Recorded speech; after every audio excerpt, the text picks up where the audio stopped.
नमस्कार, news street में आपका स्वागत है। मैं हूं आपके साथ मोनिशा सिन्हा।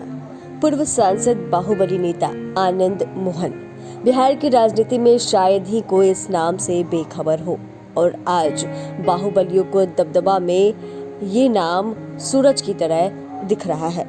जी हां, दरअसल बिहार की राजनीति में बाहुबलियों का दबदबा कितना है यह किसी से छिपा नहीं है। जिस पूर्व दिशा से सूरज उदय होता है, भारत के उसी पूर्वी हिस्से में बिहार बसा है। लेकिन इस राज्य ने विकास कम और बाहुबली नेताओं का उदय ज्यादा देखा है।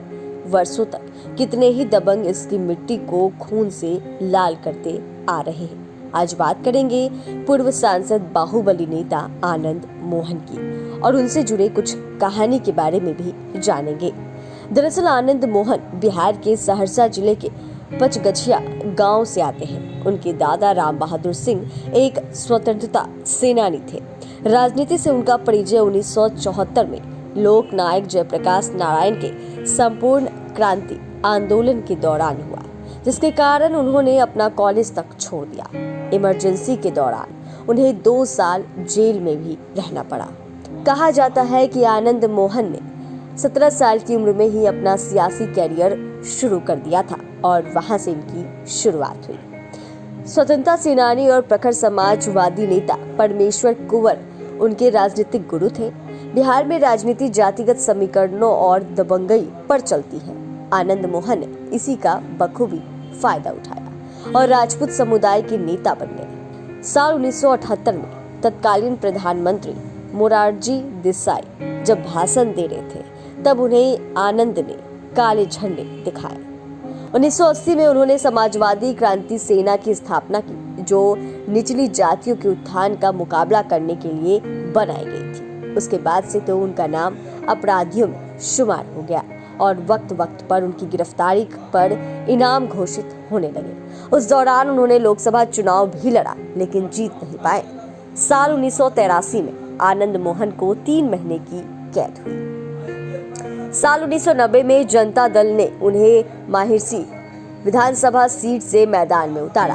वे विजयी रहे, लेकिन रिपोर्ट्स के अनुसार विधायक रहते हुए भी वे एक कुख्यात सांप्रदायिक गिरोह के अगुवा थे, जिसे उनकी प्राइवेट आर्मी कहा जाता था। ये गिरोह उन लोगों पर हमला करता था जो कि आरक्षण के समर्थक थे। आनंद मोहन की 5 बार लोकसभा सांसद रहे। राजेश रंजन उर्फ पप्पू यादव के गैंग के साथ लंबी अदावत चली। उस वक्त कोसी के इलाके में गृह युद्ध जैसी स्थिति पैदा हो गई थी। जब सत्ता में बदलाव हुआ, खासकर 1990 में, तो राजपूतों का दबदबा बिहार की राजनीति में कम हो गया। साल 1990 में सरकारी नौकरियों में अन्य पिछड़ा वर्ग के लोगों को 27% आरक्षण की सिफारिश मंडल कमीशन ने की थी, जिसे जनता दल ने अपना समर्थन दिया। लेकिन आरक्षण के विरोधी आनंद मोहन को यह कदम कैसे सुहाता, उन्होंने अपने रास्ते अलग कर लिए। साल 1993 में आनंद मोहन ने अपनी खुद की पार्टी बिहार पीपल्स पार्टी बना ली। फिर बाद में समता पार्टी से हाथ मिलाया। उनकी पत्नी लवली आनंद की बात करें तो लवली आनंद ने 1994 में वैशाली लोकसभा सीट का उपचुनाव जीता। 1995 में एक वक्त ऐसा आया जब युवाओं के बीच आनंद मोहन का नाम लालू यादव के सामने मुख्यमंत्री के तौर पर भी उभरने लगा था। 1995 में उनकी बिहार पीपल्स पार्टी ने नीतीश कुमार की समता पार्टी से बेहतर प्रदर्शन किया था, लेकिन खुद 3 सीटों से खड़े हुए आनंद मोहन को हार मिली थी। आनंद मोहन साल 1996 के आम चुनावों में शिवहर लोकसभा सीट से खड़े हुए। उस वक्त आनंद मोहन जेल में थे, लेकिन उसके बावजूद इसके चुनाव जीत गए। इसके बाद 1998 के लोकसभा चुनावों में भी मोहन इसी सीट से जीते।